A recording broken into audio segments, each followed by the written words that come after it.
Welcome back, everyone, to the Economics of Real Estate. I'm Dylan Silbernagel. This is my partner, Matthew Gizzy. Matt, how you doing, buddy?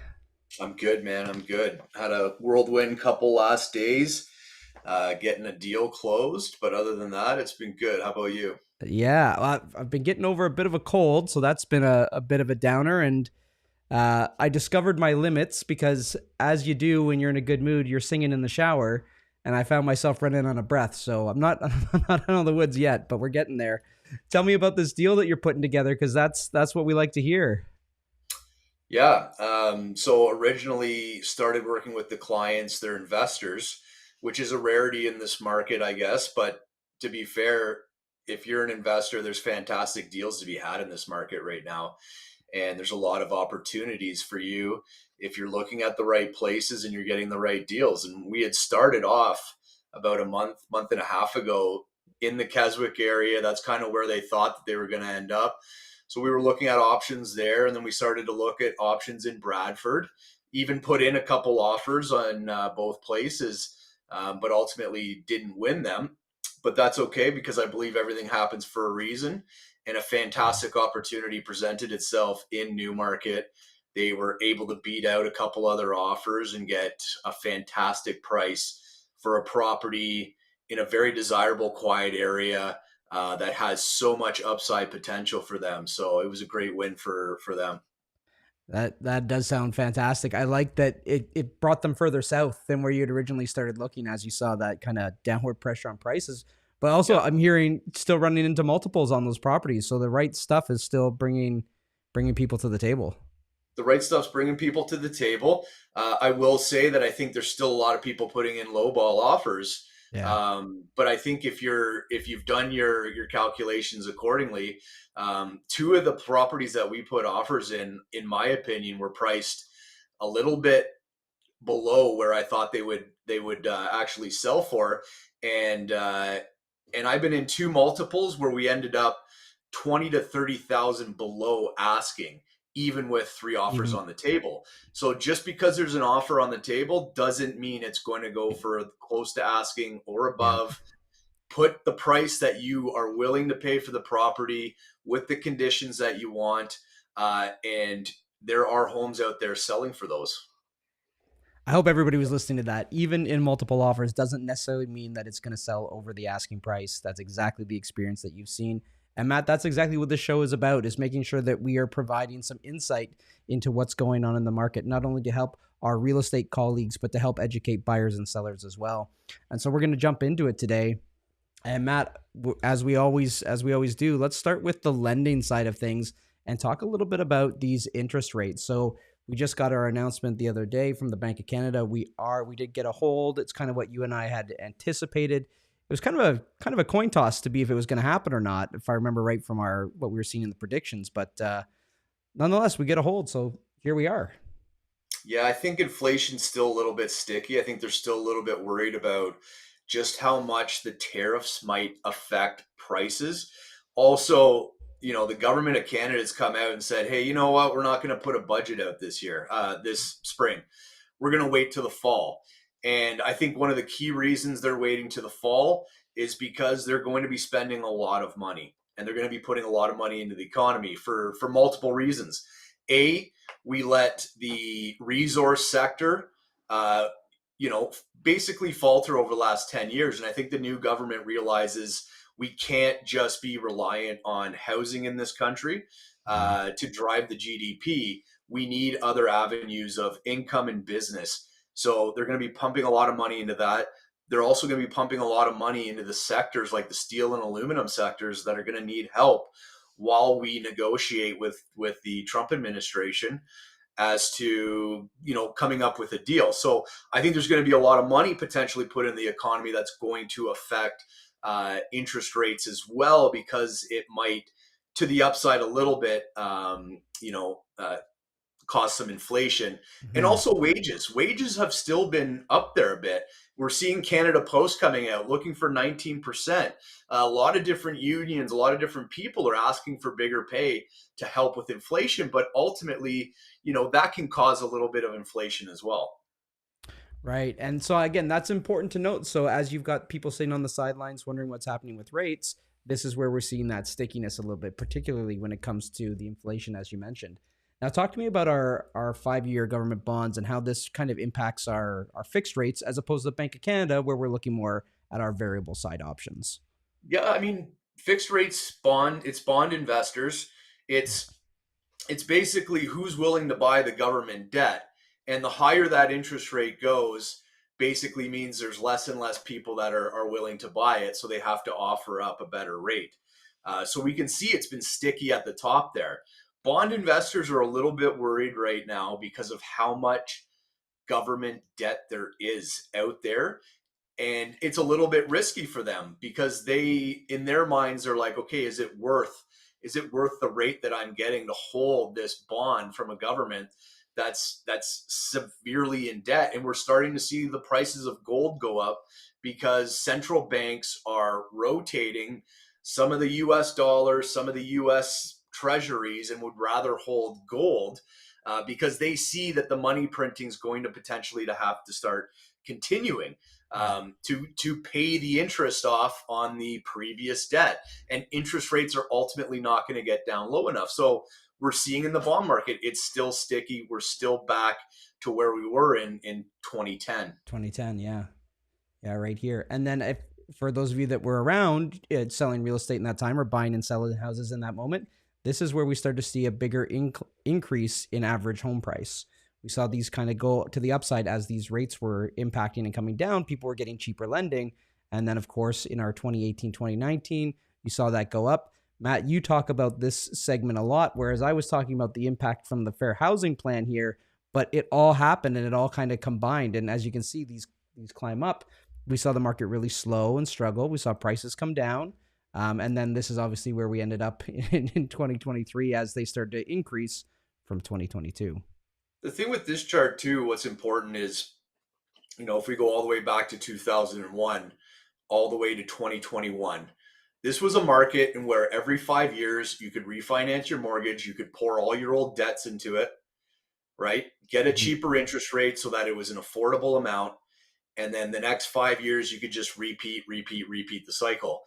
We're at a point now where it's too high, and a lot of people are starting to have to refinance for the first time in a very Mhm. long time at higher interest rates, and they can't roll as much debt from credit cards, auto loans, and stuff like that. So that's Yes. definitely one thing that I'm keeping my eye on with rates being the way they are right now, is because in 2020, the last, we were down basically at the lowest we've been in a very, very long time. I don't know how far back we could go to go see that amount, but now you're rolling over here, not rolling even lower with the interest rate. So it is something I'm keeping an eye on. Yeah. And here we go. We can see, I'm going to jump right to it because we were just talking about those bond yields and how they impact those fixed mortgages. And we can see this is now the average across 10 lenders. But last month we were sitting at about 4.3. We're now at 4.34. So 3 basis points higher. The 5 year variable, same, 4 basis points up. And as I always say, this is my favorite one that we put together, Matt, in terms of just kind of keeping an eye on what the Bank of Canada is going to do. So we did get that hold as expected there in June. And we have now, it looks like July, 82% chances when we will see our next cut there on July 30th, bringing us down to 2.5%. Here's the other big change since April 30th was the last time that we updated this. It's now a coin toss again, really, that we get that final cut of the year to bring us down to 225, which in December wasn't even thought of, wasn't even on the books at all. But come January, it was in there, and it looks like it might be disappearing. Yeah, it's looking like one cut this for the rest of the year. Yep. The bond market's kind of suggesting that as well because again, the stickier inflation. The 5 year variable will drop below the 5 year fixed, but I think with some of the projections that I've seen, the 5 year fixed might have already bottomed for the year. Mm. And it's very possible that it keeps rising for the various reasons that I mentioned with tariffs and with government spending. Um, it almost feels like the government's going to have to inflate its way out of the debt that it caused during the pandemic.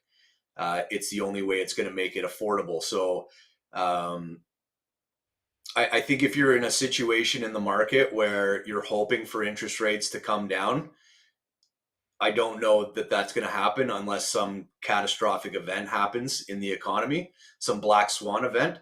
So I think if you're a seller and you're up against the ropes right now, you probably should start to put it on the market. And I think if you're a buyer, this is your moment.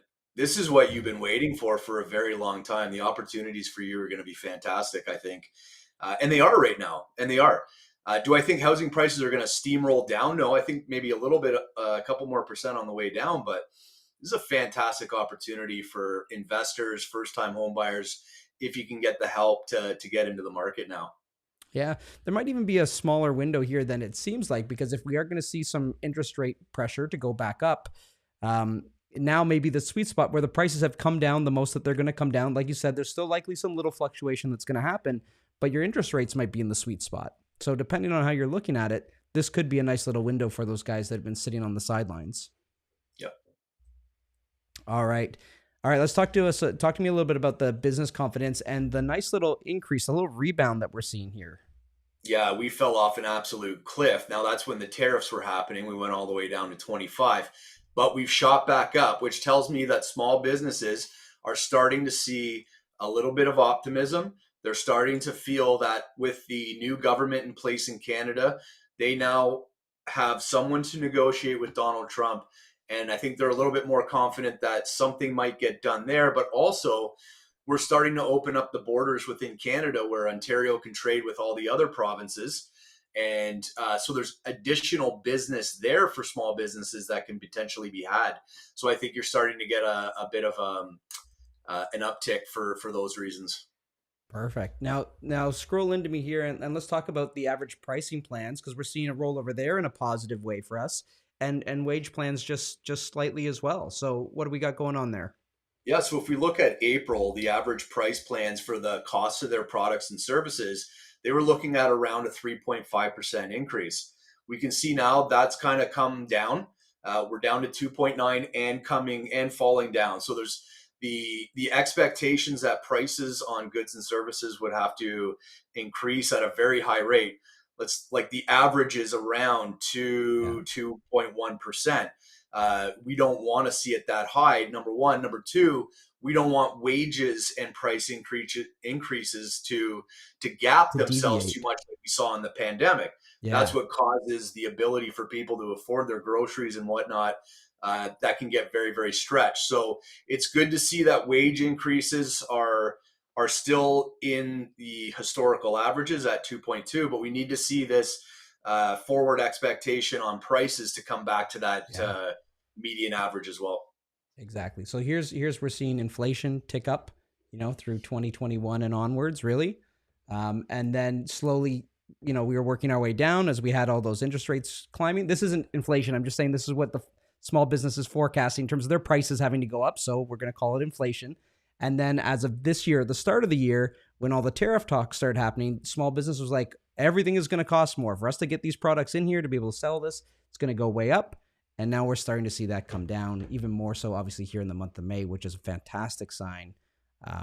Yeah, Matt, thank you for putting this one together. I think this is very critical for us to be keeping an eye on because at the end of the day, it's people that buy homes. It's the jobs. It's do we have extra money? Do we have that spending ability, or are we living paycheck to paycheck because everything has gotten out of control And in terms of this how and expensive it this is? correlates back into the bond market as well. Like, yeah, we've rolled over to 2.9, but it's still 2.9. It Yeah. needs to be at 2. And the gap in between the pay and the prices of good and service is still too high. It has to come Yeah. down and go back into the 2 before I think the government, before the bond market's going to be comfortable rolling those rates down.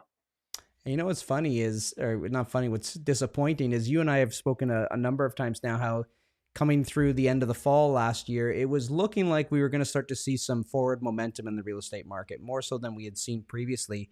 And even if you look at how our wages and our cost of goods were starting to look, even on the business forecasts here, they were coming together much like way better. We were back towards almost like 2020 or pre 2020 styles, and then that big spike happened, right? So we got to get back on track where we're. I'm hoping this could just be a blip for let's call it 3 quarters of this year, thinking optimistically. But we were trending in the right direction pre the start of 2025.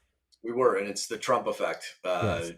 It's the housing market was going the right way, everything was going the right way, and then Trump got into power, and everything kind of deviated. But I do think if we can get a deal done with Trump, that's going to alleviate a lot of this pressure. We might even see more interest rates. It's all going to be how much the government ends up pumping into the economy, because that has an inflationary aspect to it as Yeah. well. So, not to get too off topic here, but in your opinion, is that something that they've kind of got to get just right? Like, clearly, we need to dump some money into the economy, but there is an extent at which point that now we have more inflationary concerns. I mean, everyone follows the U.S., and it looks like the big beautiful budget from Donald Trump is going to add an additional 5 trillion, which means that all the other central banks and all the other governments around the world can start adding that as well. Because if the U.S. is pumping it in, so can you. So that's why I think there's going to be this big spending in the economy. But what we want to see is fine, keep interest rates elevated. But if we're going to have that additional spending, we need pay raises to go up as To go well. with it. They need to come off that 2% line if the governments are going to be dumping all this money into the economy to start stimulating and getting productivity going again. Yeah. Well, let's keep an eye on that one and see how it pans out for us. All right, let's take a look at active listings because this is a big thing that you're hearing in the news. You're seeing it in the headlines. And if you're a realtor out there, you're just looking at the amount of options. And if you're on the listing side, you're looking at the amount of competition out there. Now, particularly in the condo market, we're here looking across all regions. We have outpaced all the previous 15 years in terms of active listings, and we are just continuing to grow there as more and more properties are hitting the market. And specifically, the real challenge and why this graph keeps going up is that the sales volume is just not matching the new listings coming on. We've got a lot of stuff that continues to sit and roll over month to month. And that's why we're seeing that active listing there count. Now, when we take a look at condo apartments and condo towns in Peel, same story, continuing to rise, outstripping our previous 15 years. Now, looking at our sales volume, here's why that active listing is staying so high is we're below a lot of the last 15 years, minus our 2020 dip here when the lockdown first started happening, and then the market kind of took off. So, yeah, that's what we're looking at in terms of sales volume. That's in Peel. Matt, why don't you talk to me a little bit about Waterloo, as I know it's an area that you were watching previously for investment opportunity as well. Yeah, I think they've got some great schools out in Waterloo, Kitchener Waterloo, and they also have a great tech hub out there. So there's a lot of people coming to the country who are going through the local schools to get into the local tech jobs. So there was a boom of investors who came out and said, "Hey, you know what? There's some great upside here." The problem is they overbuilt clearly, because now we're sitting on a staggering amount of um, of places active Yeah. listings. Now, the sales in Waterloo region aren't as bad as what we've seen in Peel. We don't have a chart for it, Yep. but it is quite high. There is some absorption there, but even with that high absorption, the active listings are still starting to pile up. And I know I've got one client who purchased a new build condo in Waterloo, and a lot of these places had incentives where the first 2 years the rent was guaranteed. And I was having a conversation, and he was saying, "Oh yeah, you know what? The condo cash flows, even with all things considered, but that's going to start to end soon."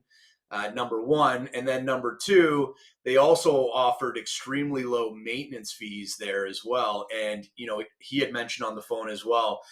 Maintenance fees are starting to accelerate to the high side.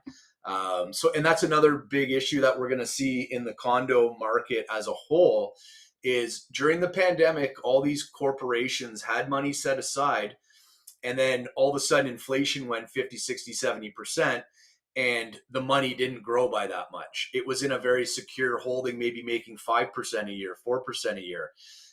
And now you've got this shortfall because everything to fix within the condo building has gotten that much more expensive. So when you're dealing with condos, you really have to look at their budget, at what they have in their accounts. What's Mhm. going to have the windows been done is probably the biggest thing to look at. If the windows haven't been done, they only got $1 million in there. Do not go near that place.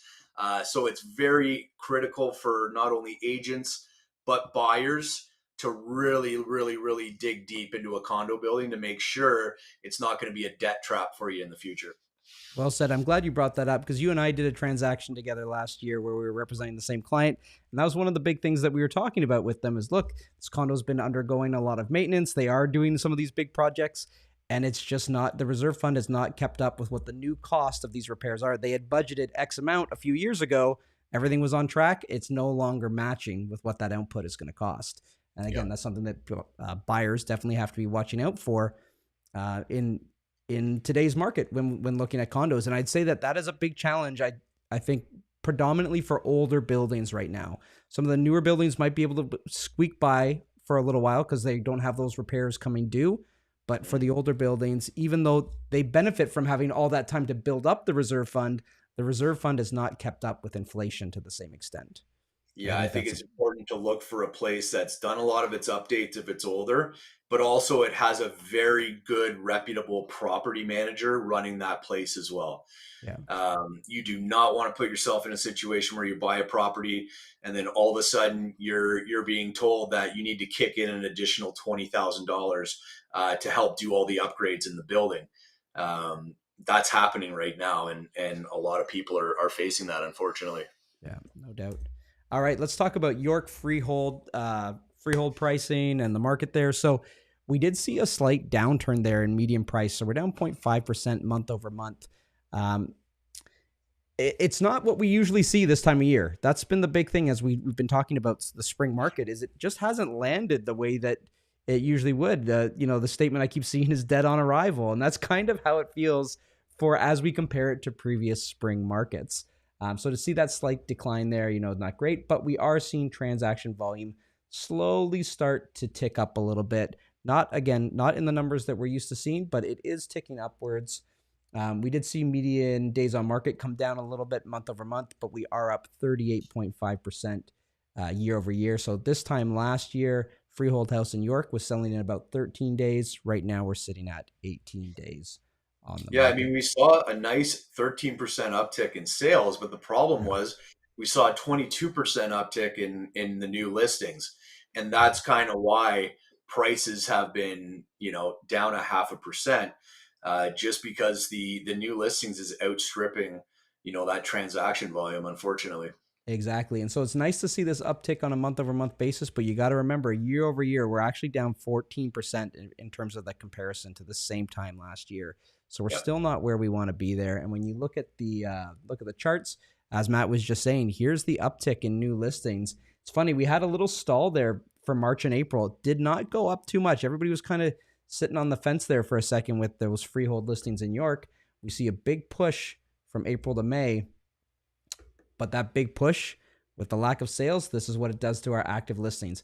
This thing is just on the uptick of a roller coaster. It's at the start of the ride, just going on a steady stream right up. We haven't seen any adjustment here to roll over in terms of those active listings. And the reason for that is our sales volume has not kept up at all with the active listings. So we're not removing enough inventory from the market. And again, we're only just outpacing our 2020 lockdown months, which if you go back to the new listings volume. Yep. This is typically where we peak out for new listings. So next month's going to be very interesting to see, did we accelerate even further to the upside? Exactly. Because if we did, we're going to be kind of going into some uncharted territory where we're accelerating for the first time in 16 or 15 years. Yeah. From to the upside in June. Yeah. So that's something to keep an eye on for sure. Or do we finally start to roll over and follow the way it typically goes for the rest of the year? Yeah. Great point. I'm glad you brought that up because we are just seeing things that aren't trending the usual way. So here we are in terms of median sale price for freehold homes in York. And what we're seeing is it's kind of been holding steady. But what's important to note is we are below our previous 3 years. We were just hanging out just above 2021. And of course, look at that big gap from 2020. This is how quickly prices went up. Look at how close we are in these fields here. But from 2020, even just to 2021, that was the increase that we saw in median price. And that's why this correction has felt bigger than some of the past. But we're cruising there. Matt, I think that we're coming up to a time where we're going to be below 2021 by September, for Mhm. sure. Yeah. If not Yeah. August, but September for sure. I think that anybody bought in those last 4 years in terms of median price, you're going to be looking like you're below the value that you were purchasing at. Yeah. Uh, And to be clear, like I don't expect us to get anywhere close to where we were in 2020. There's just yeah, far too much capital that was pumped into the market that still exists in the market. Um, and again, the government spending is going to make its way into the economy. That will stall out prices and then start to make them rise at some point. Um, I think it's possible it could be later this year. It's just going to depend on how many people renew their mortgage and are able to continue to afford it. Pay yeah, has gone up. In 2020, the average hourly income in Canada was $31, $32. It's $37.50 now. So people's incomes have increased as well. And mortgage rates have come down a little bit. So I think there will be a lot of people that can absorb the cushion, but there will be some fringe people that don't. We'll have to see how much that is. yeah. I think as we go through the year, you'll start to see where that price really started to accelerate. Right, we had really high prices and we had really low interest rates, and coming into next year and the year after that, that's going to be the 5 year mark from those people that were at the peak. So anybody in that 6 to 12 month window is that fringe group that you're talking about that will be impacted the most in terms of the higher debt load that they took on at a lower interest rate that is now they're renewing at something that is probably double. Like a very common one I'm hearing is somebody that was just under 2% when they purchased, and now they're renewing and they're at 3.99 or 3.98. Is a story that I'm hearing quite commonly these days. I was also speaking with a mortgage broker the other day who was saying there was a lot of people that took shorter term interest rates over the last couple of years, 1 year, 2 year, 3 year, and he's Yeah, been rotating a lot of them into mortgages over the last 6 months. yeah, So I think some of those people have already started to put their properties on the market. Um, so I don't expect like the last half of the year to be this big massive push, but I think the trend could potentially continue for the rest of the could year be at there. least. Yeah. And then when we come into our months of inventory, we are looking at, sorry, my computer's in the way. We're looking at 5.83 months of inventory currently for our freehold market there. Which is the highest it's been for quite some time. Yeah. Yeah. Again, That's a new high. our charts for today going back to 2011, 15 years is a great span for you to understand what's going on in the market, especially as we have had our downturns here. We had our 2017 correction, and we had well, we're coming off of the financial crisis back there in '09. So by then, look at how we were even just a couple years later in comparison to our 2022 rate increases to where we are now, right? All right. This is another one that we've been watching closely, is just looking at the percentage of homes that are selling over the asking price. And we did roll over there in kind of March and April, and it looks like we're ticking up just a little bit there, Matt. We're ticking up because I'm finding with a lot of the properties that I'm working with or have been involved with, if there's a lot of buyers coming through people's homes, but they're not Mhm. biting. And then when you decide to like maybe take 150,000 off the price and relist it, all of a sudden you're getting a lot of activity. All the buyers are starting to come, and you're actually getting offers right where you thought you were going to end up in the first place. So I think there is a little bump up here because buyers are sitting on the sidelines and going, "Hey, I got a lot of opportunity in here. I'm not in a rush." But if they fall in love with a property, you reduce the price, they then decide maybe I should act on Yep. this. I don't.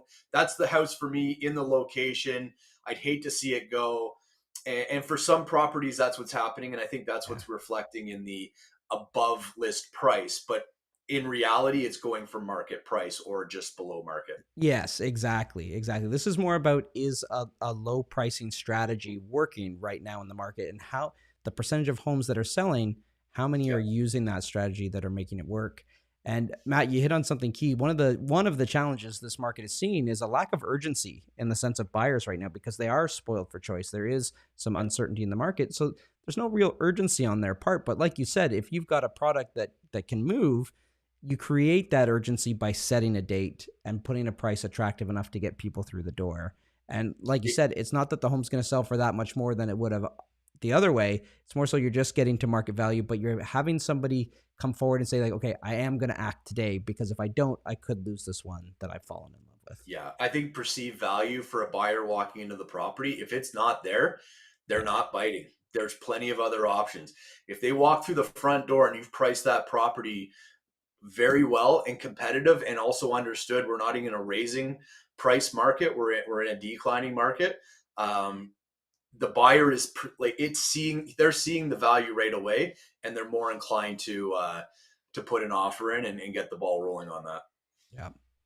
All right. Let's talk about the different categories that we're looking at in terms of where a lot of these sales are happening, right? So what are the price points that we're seeing this in? And this has stayed pretty true. That million to 1.5 in York region is where we're seeing the bulk of our sales volume right now.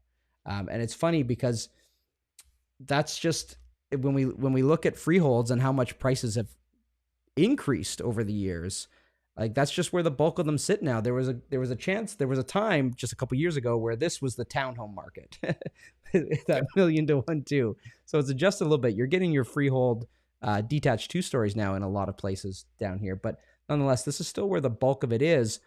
But now, in terms of looking at our active listings, yeah, still makes sense. That's where the bulk of them are. But we have a ton of luxury stuff sitting there at over 2 million, which, funny enough, is our 4th biggest price bracket when it comes to the sales side.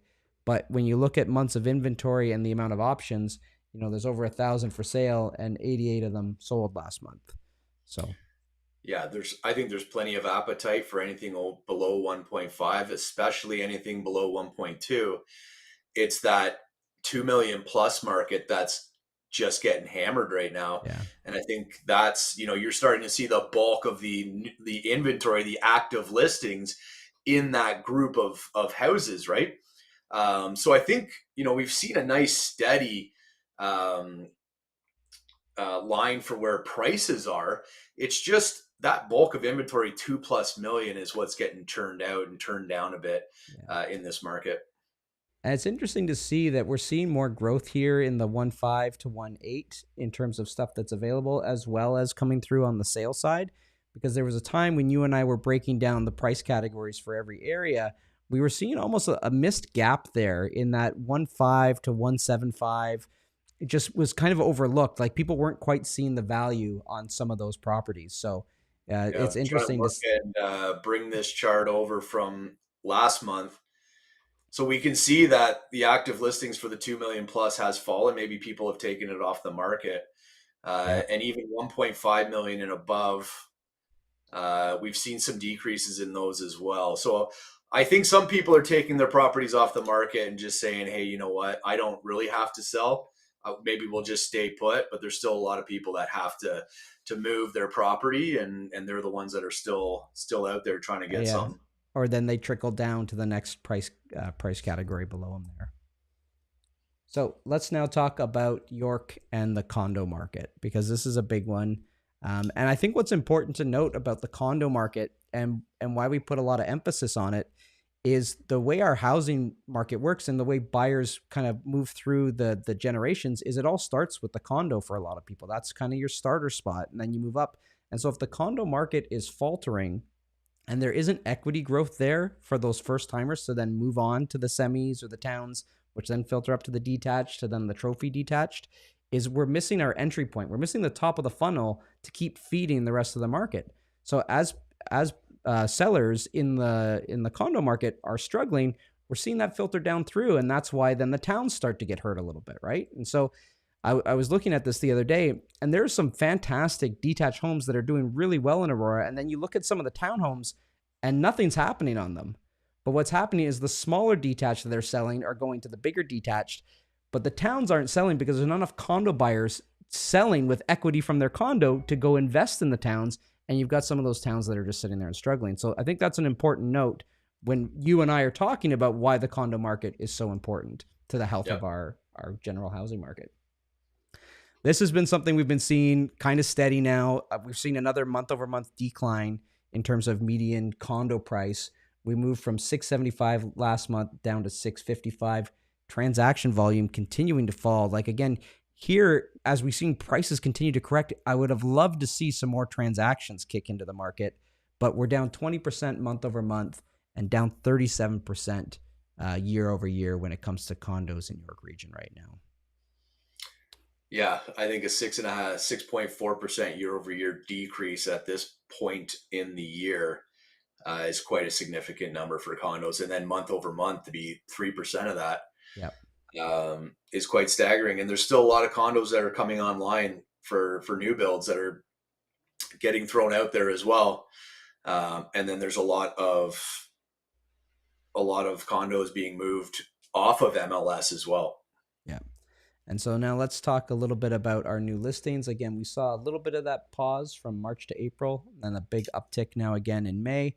But the steady line is going to be there in our active listings, as we've seen more and more come to the market and then stay on the market, as we've seen those sales volume numbers falter. As we can see here, our median price, we're just about to cross under our 2021 pricing. As we look there in the freehold market, we were still outpacing 2021. It is more likely that by September we'd be under, but if this continues, it'll be interesting to see if we see a more drastic dip in our summer months or finishing up what our typical springtime would be to cross under those 2021 numbers. Yeah, we're very close to that. Yeah. And then looking here at our months of inventory, what's that, Matt? We're over 8 months now in terms of what we're sitting. 885. So we're just under 9 months in terms of months of inventory. So the amount of homes that would need to sell if we started selling, if we're selling homes at the same pace we are now and no new condos enter the market, it will take us almost 9 months to clear out all the inventory that we have. And that's if nothing new enters. I originally started putting Peel and Waterloo condo stats into our slides because it was a pretty drastic chart to show. Mm-hmm. And just recently, York Region is starting to trump that in my view of just how much volume and inventory are sitting on the market here. It's really blown up. As you can see with the months of inventory, we weren't too far away from just 5 months. Yeah. And now we've exploded to the upside here, and it's happened quite quickly. Yeah, this is a big acceleration. Like we had seen this is condo and condo towns. Yeah, we had seen a slow and staggering condo market last spring. Even we were still having those same challenges, and then this is just in the last few months that we're seeing this exponential increase in terms of months of inventory in particular. It's a lot. Yeah. All right, let's talk Newmarket and specifically looking at our freeholds in Newmarket. Newmarket had been doing so good. We'd been seeing them post some decent numbers, and again, all relative in comparison to the rest of the market. And then last month, we saw a big change in our month-over-month change of median price and a decline of 8.5%. Matt, that's a staggering number to me when I'm looking at freeholds here in Newmarket. Yeah, it's a big decrease. I think it's because we went from 55 sales to 72, so there's a little bit more data. I think the bigger number for me will be year over year at the 9.3 because it was 77 sales versus 72 sales. So it's a bit more averaged out number there. So a 9.3 decrease. It's the 30, we've had a 30.9% increase in transactions, which in an average market, you'd be like, holy crap, like that's unbelievable momentum. But then you see a 30.8% increase in new listings. Yeah. And it basically just washes it right out to a degree. Again, and the relativity of like, okay, let's compare this May to what last May would be. We're not talking pricing, just what would typically sell in a month of May in the market. And we're still down 6.5% in comparison to what we were doing last year. So yeah. I think that is one of the challenges. And like you said, looking year over year, down 9%. Our transaction volume, we haven't talked about this too much on the other slides, but it is important to note, like our year-to-date change, 2025 is down 33% in comparison to the same time frame last year when looking at freehold sales in Newmarket. So there's just not as much activity, not as much buyers out there looking. Now, What is interesting is we did see a lot of buyers enter the market in comparison last month. We had a nice month over month change with increased sales volume. And what that helped do was bring down the average days on market, or sorry, median days on market. We brought that down from 20 to 15 in a month over month basis. Comparison to the previous year was at 12, but still not bad. I think that's a good change, but that just shows that people were entering and buying, but they were buying at some good prices. Yeah. Okay. Right in the mix of where we would expect new listing volume to be. Like you said, it's not the amount of new listings hitting the market that are the real challenge the market's facing. It's more so when we come into and we see that sales aren't moving, we're seeing these active listings continue to stack on top of each other. Now, unlike the condo market, we're not the highest we've ever been. We have had previous years that were higher, specifically like our 2018s, 2019s, a little bit of 2017 there. So yeah, kind of that stretch as we look through our fixed rates, like our bond market, looking at the other times that it was high, boom, right there, our 2017 to 2019 stretch. This is where it equates, and Newmarket is feeling that effect. And here we are in terms of our sales volume. So at least it has been trending up through the spring a little bit, but we are the lowest we've been in those last 15 years. Yep. Median price, we are still above 2021. That is going to, I think, I got to imagine that we see a little uptick here in the month of June. I don't know if we'll cross over 2021. Matt, what are your thoughts there? We didn't get the rate cut for the start of June. Do you think we've got enough momentum to turn this thing around and stay above 2021, or do you think the freeholds in Newmarket are going to cross underneath? They're going to cross underneath.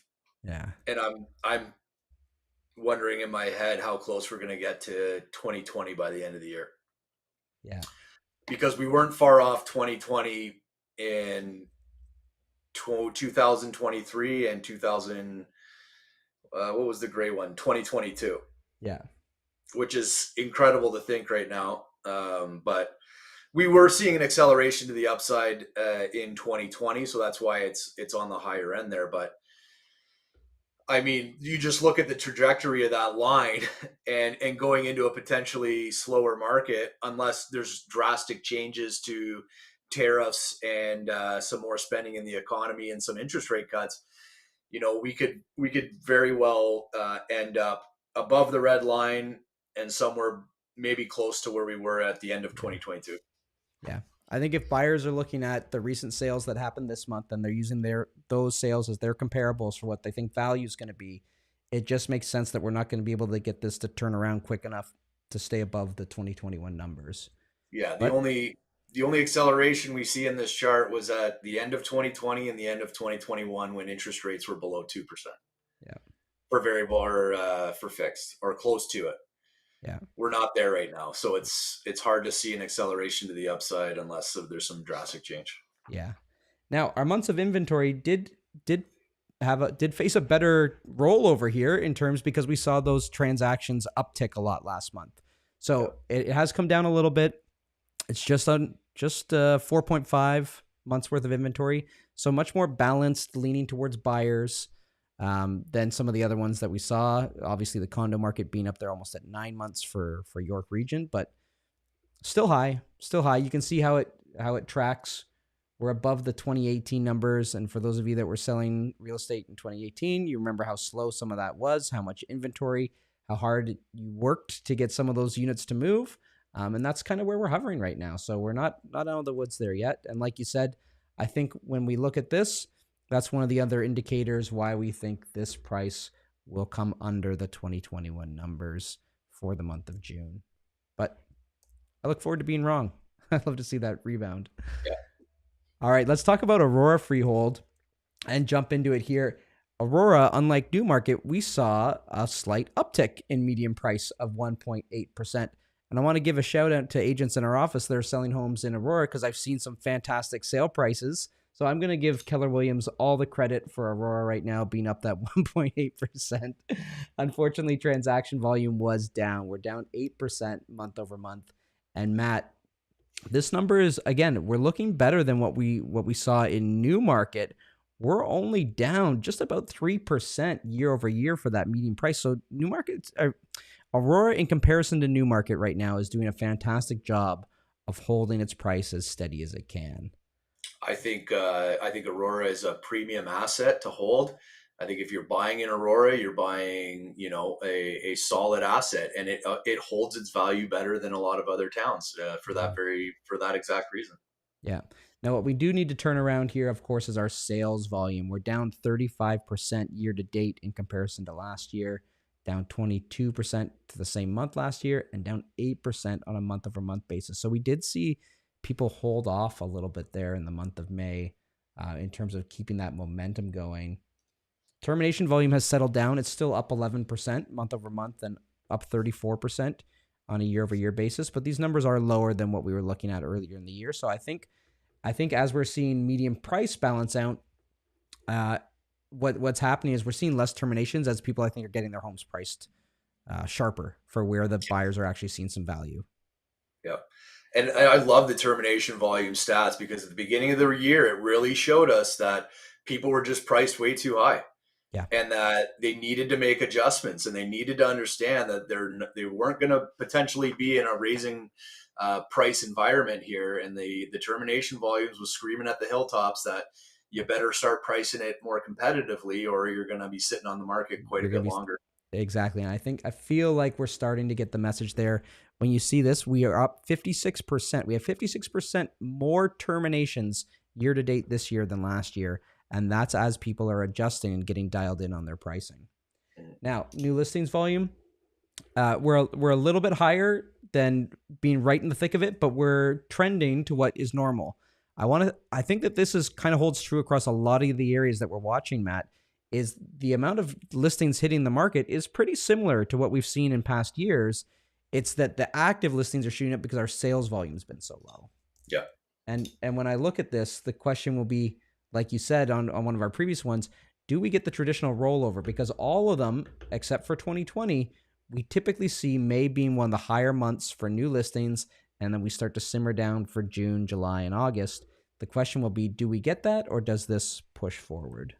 And I think, you know, if it pushes forward, it's going to continue weakening the price. Yeah, You know, we yeah, if it rolls over like it has in the past, then we can see a nice leveling out. I yeah. think prices are going to start to level out, and we're not going to see any drastic decreases. But if that new listings does go to the upside, and sales continue their stagnant ways, then yeah. Yeah. Okay, coming into active listings, you can see we're only being outpaced really by 2018, and I think this is 2019. Matt, correct me if I'm wrong. 2019 was The gray one 274. Yeah. is, Yeah, yeah. so our 2018, 2019 numbers is where we're getting up there in terms of active listings for freehold properties in Aurora. So yeah, I mean that's where the downward pressure comes on pricing, which is the amount of choice that buyers have. But of the homes that are selling, our median price actually went up last month. So people are seeing value in where those homes are priced. Now, when we take a look at sales volume, this is true across the board. Is we are just barely hanging out there above our May numbers, or sorry, our 2020 numbers when people were in lockdown. We are still well below really the other 15 years that we're looking at. And our spring just hasn't happened. We would expect to be up there. Our new listings are right in the mix where everything else should be, but sales volume is hanging out well below. Mhm. Median price, maybe Matt, this is where we're seeing the month over month growth is because we've already dropped below what the 2021 pricing was Mhm. when we're looking at freeholds in Aurora. So that's interesting to see that we have officially come under 2021 from our April to May, and we were down there below as well. So Yeah. interesting to see. I think the Aurora just maybe corrected earlier in that sense. Yeah, I mean, I start the Aurora program off by saying it's a quality asset, while it's dropped below its 2021 Yeah. numbers. But having said that, look how tight that range is Oh for yeah. the month of May, right? It's not a massive. If we look back at some of the other ones, there's quite the gap in between prices in May. This is a tight one, and also we are starting to curve to the upside, whereas a lot of the other ones are still trending to the downside. Yes, exactly. That's a great point. Like we've kind of hit that and moved forward. So we'll see where that ends up for us when we're looking at our months of inventory here. It has crept up again. Like we kind of rebounded down, which was nice, but we're creeping back up there. We're at 5.67 months worth of inventory, trending more so to the buy side. So again, great opportunity to get into Aurora in comparison to where it was. If you're buying now, you're buying at essentially pricing from over 4 years ago. Yeah. And there's not a lot of opportunities that you can look at the housing market and say, I can get pricing from 4 years ago today. I think that that's something that buyers need to consider. And I know that there's so many other factors going on, and it's tough to look at these times and see opportunity, but there is opportunity there. And it's always when you're in the moment, you can't see the opportunity. You're lost in the forest. The trees are in the way. But when you get out to the other side and you look back, you're like, well, that would have been a great time to purchase something. And every time you look at those charts spread out over a 30-year average, it goes like this, right? There's dips in between. And if you can buy the dips, fantastic. It's got to make sense for you and your family. But this is one of those dips that you could be buying in if you chose I to. think, you're under the 2021 price. Yeah. Even though it's tight up against a lot of the other years. Yeah. I've done a bunch of open houses in Aurora over the last month. Tons of people coming through. The places that are priced right, they're getting multiple offers on them. But there's still a fantastic price to be had for anyone looking. I wouldn't sleep too long on Aurora right now. Yeah. Well said. Got our months of inventory covered there. Again, Matt, talk to me here when we're looking at just our detached pricing. And again, you can see where we were there for May 2021. Just kind of that flow in terms of our sales volume there and our median price. We are, again, if we're looking at just detached, we are below the 2021 numbers. Yeah, so I included this chart 2 months ago. It shouldn't be here anymore. We should probably take it out. But I was wanting to show that we saw this big uptick in March for median sale price. But I think it was mostly just to do with the fact that there was so little sales. So we just didn't have enough data points. And now that we've seen the sales rise, we've seen the prices kind of dip down again as we get better data points to show where prices are heading, which is still trending to the downside when you take the blip out. Yeah. And again, when you look at it, that sales volume, we're sitting at 32 units in comparison to 40, 57, 39, 82 there in 2021. So we've got a little work to do. All right, Georgina, Matt, I'm going to give you this one. Talk to me about the freehold market here in Georgina and what we're starting to see over there. Because not bad. We need to correct this color here just real quick. This should be let's fix that up. Yeah. So actually that is red. For a second there, I was like, damn, they went up 6%. Yeah. Okay. So yeah, they were down about 6% month over month. And then year over year, 10.4%, which is one of the biggest ones we've seen today. Definitely. So it was a tough month, month over month for them, even with 47.7% increase in the transactions. So, you know what? I thought that they were trending in the right direction. But last month was a tough one for the Georgina market, that's for sure. And new listings was up 20.3%. It didn't outstrip the transaction volume. Termination volume, though, I think we're really close to where we should be, right at 2.7. Yeah. So this has got to be the lowest we've seen. Yeah. And even when you look year over year, it's actually a negative. Down. That we haven't seen that at all. At 8.5, right? So the pricing's in there. I'm going to assume that likely more smaller homes sold in this market, and that's why we're seeing the 5.9%. Yeah. But I think prices in this area are reflecting where buyers are willing to pay. I just think it's likely smaller homes that changed hands, which drove it down the 5.9%, which then also affected the year over year to quite a bit of degree as well. Yeah. Yeah.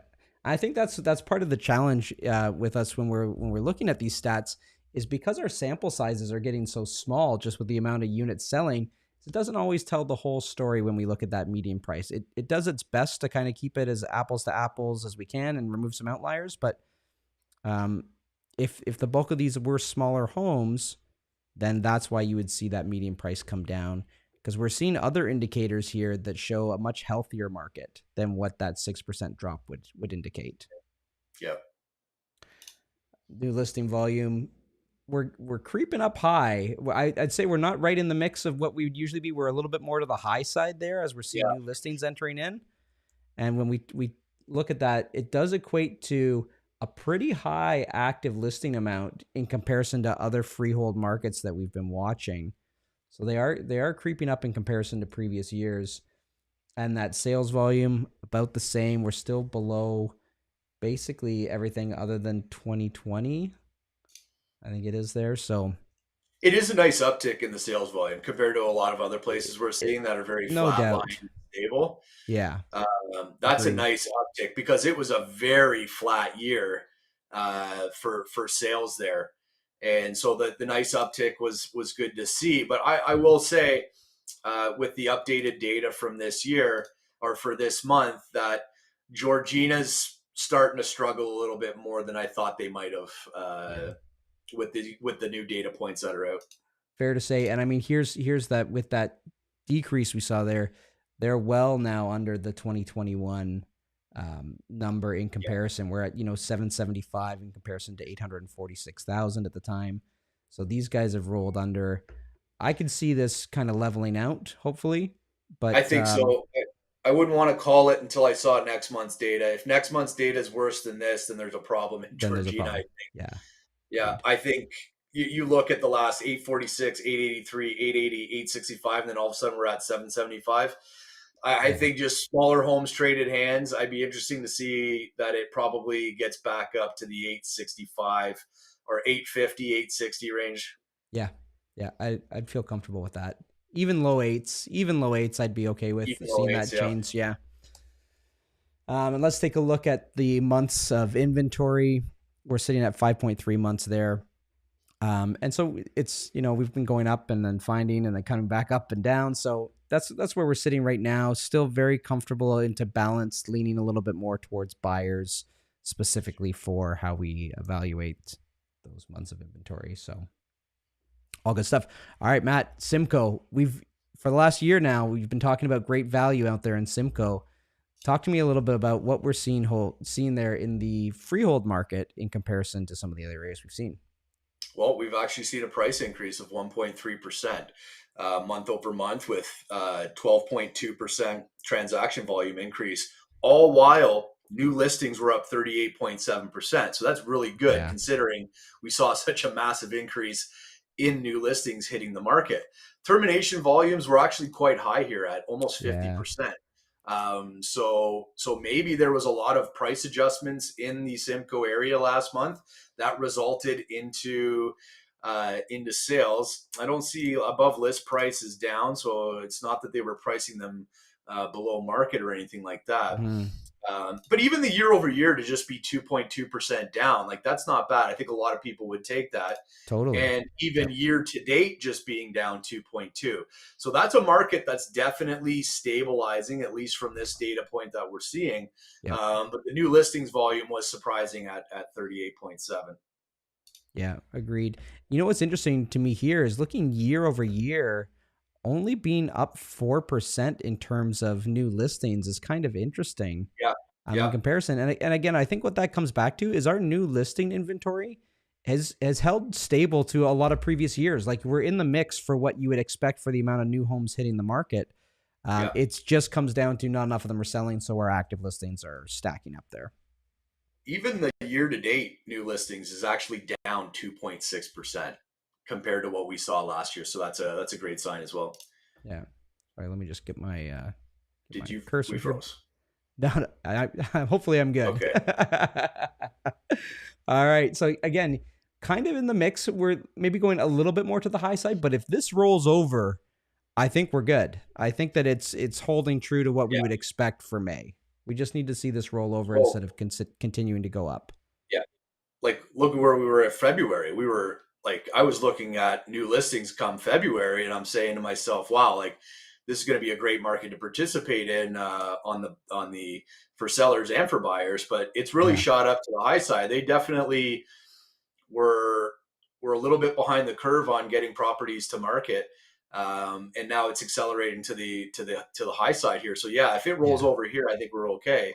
But if it continues to break through and make all time highs, then things are going to break down a little bit over the next couple months.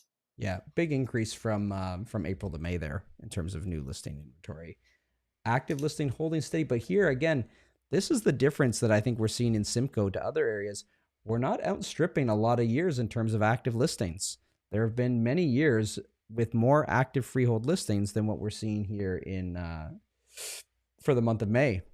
Mm-hmm. So interesting to watch there for Simcoe.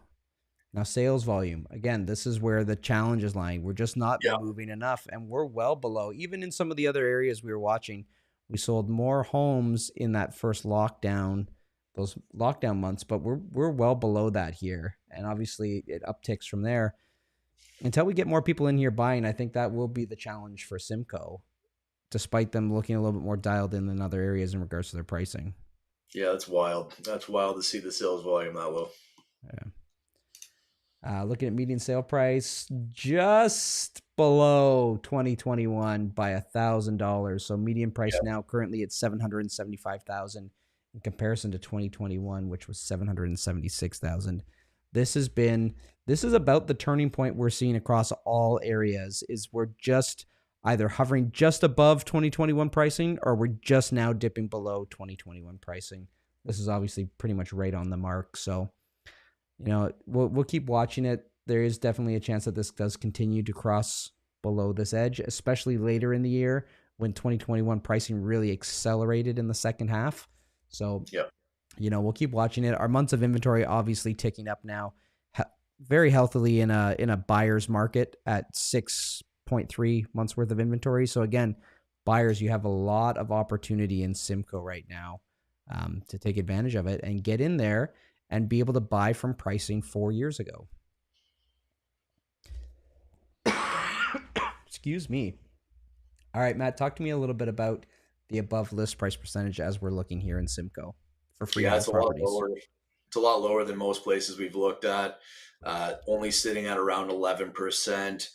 For most properties out in the Simcoe area, they're pricing it at where they're expecting to get it, or just a little bit above that. So they're not getting a ton of sold over asks. And, at this point in the game, that's to be expected. I think the prices have come down quite a bit in the Simcoe area, so that they should still be attractive to buyers out there. But for whatever reason, we're not seeing that sales increase, regardless for the amount of homes that are trading hands. Yeah, we see that rollover. They had a little month there at the beginning of the year where they were trending upwards, and not so much anymore. All right, moving into Barrie, specifically looking at the freehold market within Barrie, we did see a slight decrease there month over month when we're looking at our median price. We're down 2.5%. Transaction volume pretty much holding steady. We sold one extra unit there. Median days on market going down just a little bit, down a day, not bad. Termination volume pretty high. We're at 40% increase month over month. And Matt, when we look at our year over year sales volume, there it is. There's that 30% decrease. And we saw some of that reflected, obviously, in the Simcoe chart. Our year over year pricing being down just under 6% at 5.8. Year to date change in comparison, this number is not bad. Only being down 2.8% year to date in comparison to last year. Yep. Transaction volume being down a little bit more staggering of a number, but again, holds true to what we've been seeing and what all of our graphs show. I don't know if there's anything else that stands out for me here. New listings being up. It'll be interesting to see our chart how that stacks in comparison to previous years. Yeah, in the mix. Again, good increase here from April to May, which is not uncommon. We've seen some big years. 2018, we saw a big increase there.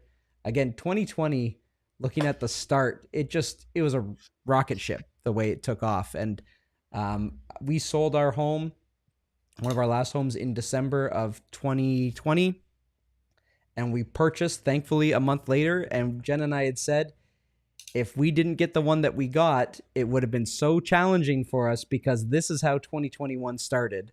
Not just in terms of, like, obviously this is a new listings chart, but if you look at median sale price in a lot of areas, this is how sale prices were going at the start of 2021. And we caught the window just perfectly before that uptick. And we were so grateful that we did. Otherwise, we might have got trapped in the in-between of how crazy that Yep. went. Active listings not being the highest we've seen, but we are starting to creep up there among some of the higher years.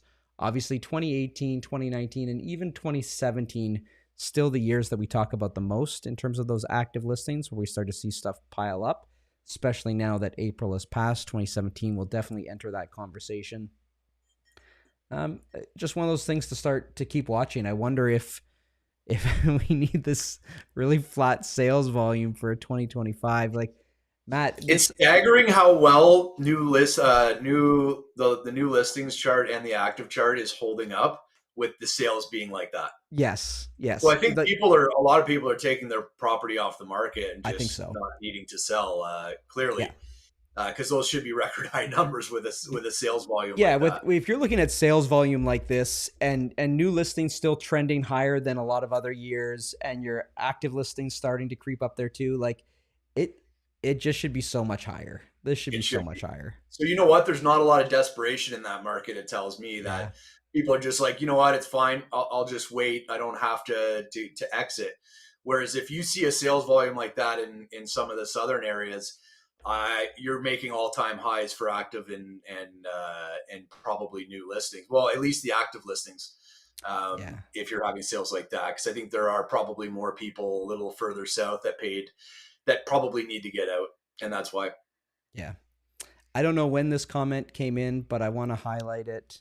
I think I can get it into our broadcast here. Maybe I can, maybe I can't. I don't know. That is crazy.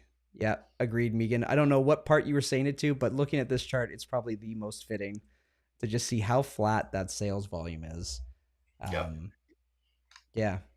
I'm gonna bring Stacy in here as well. I'm noticing listings come off and not going back on in Barrie. Yeah, Stacy, that's exactly what Matt was just saying with our data too. So it's great that you're seeing it firsthand, because that's what the chart says. Like, if with sales volume this low, how is our active listings not way above what we've seen in the past? Let me get my chart back up there. See, it's still kind of it's trending towards the high side, but this would, if everything else was the same, you wouldn't be worried about active listings being at this number, right? So that just says exactly what you and Matt are seeing, is that people just aren't relisting. Matt's, the sense there that you're talking about is people, there's not the desperation. I'll take it off the market. We'll wait.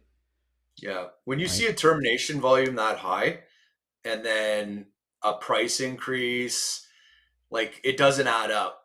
So clearly the termination volume is to terminate and not relist. Yeah. At least a decent chunk of that is what's going on. Yeah. Makes sense. Megan, Stacy, thank you so much for joining in the conversation, because that added context to what we were seeing in the data. Okay, looking at median sale price, this is another place where now from April to May, we did see the crossover to 2021. We are going to see this in a couple of areas, if not like as we've seen, not yet. We're going to start seeing them in their later months, June, July, maybe the summer. Definitely in a lot of areas, definitely come the fall. But yeah, we've now in Barrie for freeholds, we've crossed under the 2021 pricing. This goes back to like just trying to share that story with buyers. If you're able to now, this is a clear sign you get to buy from 4 years ago pricing, which rarely ever happens in the GTA housing market, just housing in general. So, there is opportunity out there. It's just, is it right for you and your family to take advantage of it? Right. Absolutely. And also for anyone transacting in the Barrie market, like, steal these charts, because it's going to give your clients great insight as to how you need to price the property and how you need to be very aggressive in this market, especially in Barrie, if you want to transact, because that transaction volume is stagnant. Yeah. And again, it does look like we're trending upwards more again in terms of our months of inventory. We're at 5.26. So again, balance leaning towards the buy side, much more comfortably in the buy side than we've seen in some other areas. And that's where we're looking at for Barrie. Now, let's take a look, Matt, into Simcoe, particularly in the condos. I know most of this is really Barrie anyways, but as we come into here, we saw some big corrections here previously. And now we're starting to see a little bit more maintaining, at least in terms of our price, obviously down from last year, but our month over month basis is bang on the same and down 7.5% year over year. I think that outpaces the York condos, if I remember correctly. Maybe I think we were maybe 6% down there or 6.9. So Simcoe just overtaking that slightly. Our year to date change on the transaction volume is not terrible, down 14% again in comparison to other areas.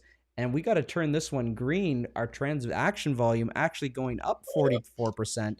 So nice to see that in terms of what's going on in the condo market there in Simcoe. Termination volume being up, 27%. That's getting a little bit higher. Obviously, year over year, up 46%. They're still adjusting. Seeing such an increase in sales volume and the price maintaining, I think that means that they've hit their spot. They're in a sweet spot right now in terms of pricing for the condos. I don't know if we see much more of a fluctuation to the downside. I'd say it would stay marginal, if anything. Yeah, I think sales are going to start, like you're talking about. Hold on, I lost the chart here. You're talking about 495,000 for a median condo. Like, Yeah. I think that's pretty well priced. And when we go look at the sales chart for how it compares, I think it's going to show that there's going to be quite the uptick there. I think as long as new listings don't absolutely explode, surely the market's bottoming out here for condos. I think these are well priced compared to a lot of other places for this price point. Yeah. Now, we did see that uptick there in new listings. Again, this is on the high side in comparison to other years. A little bit of a different story in comparison to other markets that we're looking at, both freehold and condo, but really upticking there in terms of our new listings. Active listings, it's obviously the highest been. We're talking about the condo market again, right, Matt? It's got to be the highest it's ever been. But we are seeing it slow down a little bit, at least. Maybe this levels out. We'll have to see. We're going to increase our chart again next month for sure. I know so. It's going to go up, but does it continue to flatten? Well, go to the next chart and it'll explain why we're seeing the level out, because we're seeing a nice increase here. Will it follow the 2020 chart? I don't know. Wouldn't that be nice? that would be insane. It looks very similar pattern. But I think that you're gonna move your way to the upside now, just based on where the price point is. Yeah. Again, it's all going to come down to how much new listing hits the market, but it's a great sign for the condo market in Simcoe that maybe they've hit the price point people are okay with, and we'll start to see some activity there. Yeah, I like that. Median price, they've been under the 2021 numbers for a little bit. But it's stagnant. Like, it's a nice steady couple months in a row where it's been level. That's a great sign. And maybe it'll start to move its way up if we keep getting those new sales. Yeah, it's interesting to see the 2022 line up there, and just that how big of a jump, that was. Even 2021, it went up 100,000. The condo market went up 100,000 in the span of 1 year, in Simcoe of all places. So you just know when those numbers start to hit, it's not sustainable. Yeah. I think that's the important thing to be watching. We did see month of inventory rollover because we saw so many more sales kick in, which is fantastic. We are still really high. It was at 8.11. So we're very comfortably in a buyer's market there. But hopefully what this means is we've hit our peak, been trending upwards for quite some time. We rolled over here. Hopefully this doesn't shoot back up anytime soon. All right, taking a look at the rentals in York region. Matt, we've consistently seen a little bit more of a softening in the rental market in a lot of areas, right? So we're seeing a slight decrease there in our median price month over month. So down just under 2%, down 7% for the year over year, and down 7% year to date change in comparison to last year. But we are seeing uptick in rentals in comparison to last year. Again, year to date, not looking at our month to month numbers, but we're seeing 11% more rentals this far in the year in comparison to previous years. It's interesting to Yeah, I see. think there's a flood of supply that's coming to the market when it comes to rentals. There's a lot of people that bought condos, can't sell them now, so they're renting them. There's a lot of purpose-built rentals that have hit the market. There's a lot of people putting basement apartments in. Mm-hmm. So there's a lot of supply Supply. that's really coming onto the market right now, and that's clear in the data. Um, but at the same time, the government of Canada has brought in another almost 900,000 people to start the year. So even though they said that they were going to take their foot off the gas, it does seem like that hasn't happened yet. Mm-hmm. But there was such a demand and such a low supply that so many people in the last couple of years really started to build more and more purpose-built rentals. And we're starting to see that hit the market now, but it'll only be for so long, and then it'll start to cool off. And another thing too is a lot of condo buildings, if they couldn't sell their supply, they're out there renting it on the market potentially right now. I've seen a couple condo places with for rents in those buildings from the actual builder. So that's helped as well increase these numbers. Mm-hmm. And it's interesting to see, like we talk about termination, it's quite low on our month over month numbers. But again, if you're looking year over year, we're up 58%. So it's not the hot rental market that we used to be seeing. I know there's still a ton of competition out there for the right properties, but to see that termination volume up so high in rentals is interesting to see. If I was to show you the lease volume chart first, you would say this is a hot market. Yeah. Because it's record. Like, go to the lease volume chart first before we show anything else. I think it's chart 91. Right? So you're at all-time highs for the amount of. So at first glance, I'd be like, oh, the market's probably going to be crazy. But when you go back to new listings, you're at an all-time high new listings. You're at an all-time high, incredibly all-time high on the active listings. But then you also got we're renting a ton of them. Yeah. That might be one of my most interesting charts of the day when we look at that, because you're just record high across the board. You're record high in everything, right? In every category. So it's whatever one's going to give first, right? And it looks like the lease volume is the one that's going to give first. It does, yes. It's starting to roll over right now, whereas the active listings and the new listings are still trending to the upside. So I think ultimately in the short term that they're going to win. I think that rental prices are going to continue to come down a bit, and if that's the case, if we're in like, let's go to the price. So we can see the median lease price is the lowest it's been in the last 3 years. Yep. If rental prices keep going to the downside as well, there's not more of a need for them to rotate into the buy side if they can find new places for cheaper than what they might already be in now. Yeah. So you might have to see those potential people aren't jumping into the buy side. So that might have an effect on why sales are sluggish as well for the condos and the townhomes and stuff like that, because rents are getting cheaper. Yeah. It's interesting because that has a breaking point too for landlords in general. Now, we talked a lot about the purpose-built rentals that have been hitting the market. That makes a little bit of a difference. But your mom and pop landlords that are still dealing with higher interest rates, they have a threshold that they can bear where it's going to be a lot more of a loss. So again, it'd be interesting to see how this fluctuates. But where were we in 2020? It was 2,350. So I mean, there is still wiggle room to see this continue to go down in terms of what we've seen in the past. It might be interesting at some point to track this back further, just in the rental market in particular, because I'm just curious to know where that looks in comparison to our housing prices anyway. But yeah, I'll update that for next year. And then this chart to top everything off, 1.84 months of inventory. Like, you look at those charts, you're like, oh my God, the active listings and everything, it's all-time highs, it's crazy. But really, it's 1.84 months of inventory. So that can get absorbed quickly. So again, this is like, as a boots on the ground, this is the competition that it still feels like when you're out there trying to help a tenant find a place. Yeah. There's only 1.6 months worth of inventory. Everybody's moving for the same stuff. It is crazy to see that all these are at record highs. And then, sorry, I went a little too far there.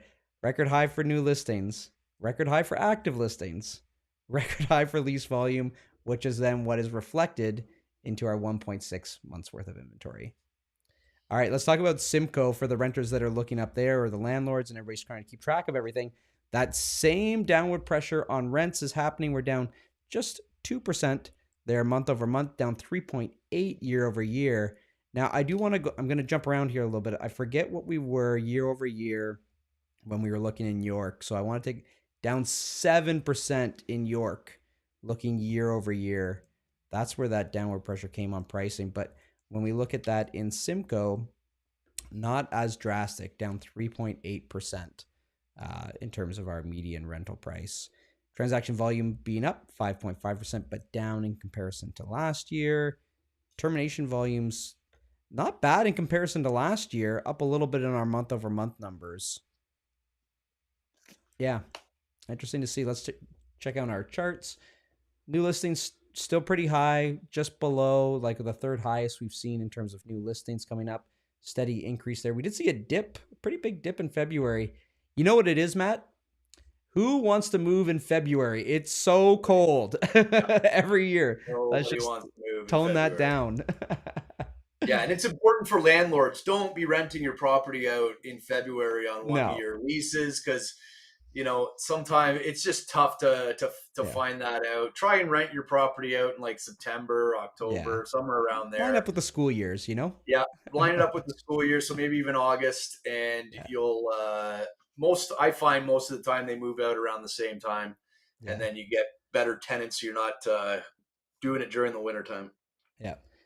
Taking a look at our active listings, we've kind of stabilized a little bit here, come down from earlier in the year, which is interesting to see. Obviously, still higher than a lot of the years. Look at what we used to see here in terms of active listings. It just goes to show the amount of rentals that started to move into the Simcoe area, right? Yeah, And it's I huge. remember when COVID hit, I was trying to help an investor up there, and just before that, all of our comps we were looking at, you could buy like kind of a bungalow duplex style for around 8 to 950, and then all of a sudden, all of those were 115, and it just exploded. There were so many people buying those, and I think that's where you start to see that's part of the example that we see as an influx in rentals up there because If you investors were able don't to have buy for so cheap at the Yeah, time. if you don't have to drive to Toronto from Barrie every single day for work, it's a lot more. Um, you know, People would want to be up there if they were Yeah. working from home. You got the Yep. lake there, you got the ski hills and everything like that.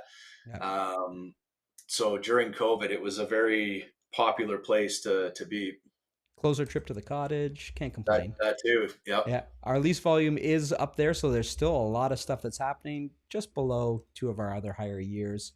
Taking a look at median price, maintaining a little bit better than like what we saw uh, there in York. York was down at 7.9% year over year, which is crazy. Yep.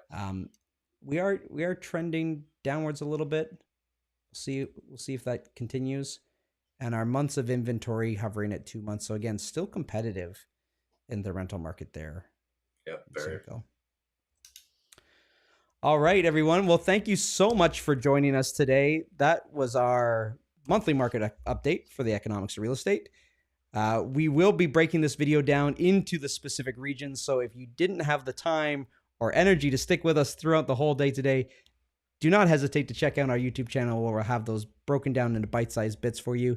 Steal the charts, use them with your clients. If you want to talk real estate, if you want to be a guest on the show, let us know. We'd be happy to join in and chat with you about what's going on. I think that'd be a lot of fun. Matt, is there anything else that we need to share before we take off today? No, I think listen, still have a positive mindset out there. There's still a lot of opportunities to make transactions. If you're on the sell side, you just need to make sure that you're pricing your home competitively in a competitive market.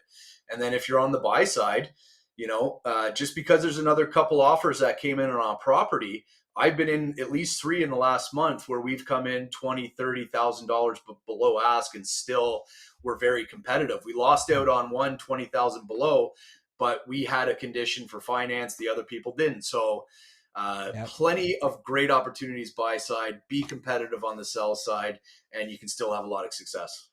Well said. All right, everybody. Thank you so much for joining us, and we will see you again next month. Bye for now. See you guys.